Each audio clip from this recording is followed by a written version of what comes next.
Hi everyone, my name is Eric Halter. I'm here with Pastor Chad Keck and Pastor David Faile, and we're at the church at Eastmont, which is a campus of First Baptist Kettering. We want to take this moment to just share with you what God's done over the last year as we've had an opportunity to replant and revitalize a campus here in our city. Chad, I want to start with you. It takes a lot of heart to replant a church. What do you think it took for First Baptist Kettering to do that?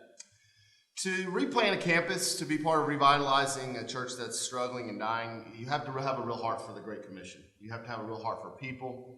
And you have to be able to look past the inward walls of the church and ask, what is God doing out in our community? How can we join Him in what He's doing? I knew Chad was going to be very bold going into those initial meetings. And I was expecting Chad to come back and go, man, older churches, traditional churches, they have a lot of sacred cows. And I was expecting Chad to come back and say, no. That's what I was expecting too, yeah. And it's like when he came back with this, just like, they're very open to this. They're excited about it. How long did the initial reconstruction of the kids' wing and the worship center take? Well, the last service here at East Dayton Baptist Church was December 31st last year, I think. And so things shut down, if you will. And so January to April.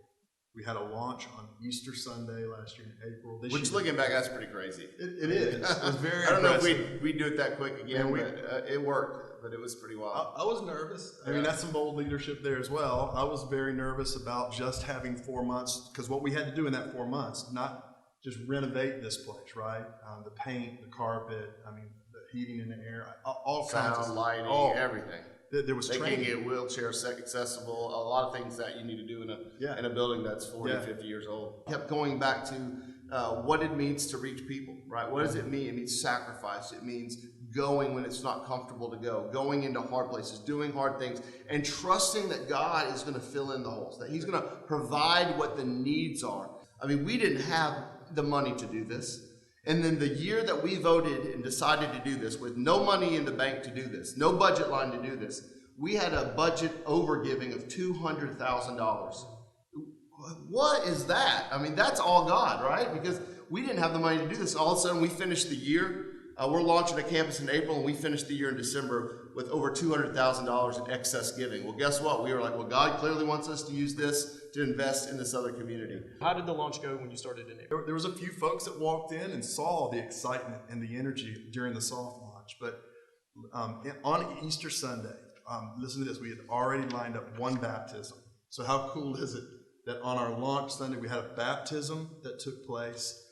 We had 350 people. The launch happened, and you had a big attendance, and of course that number goes down to a more nominal number as it goes through. About 150-ish. So we're about 150 in a week, which is amazing because if you think about a year ago at this time, this sanctuary was holding about 30 people, and maybe 4 or 5 people in the kids' wing. And today it's holding 170 with 45, 50 people in the kids' wing, which is just amazing.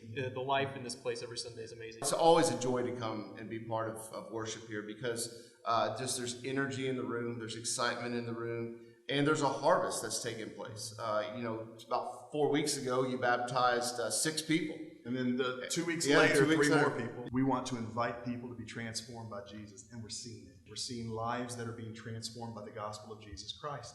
That gets me excited.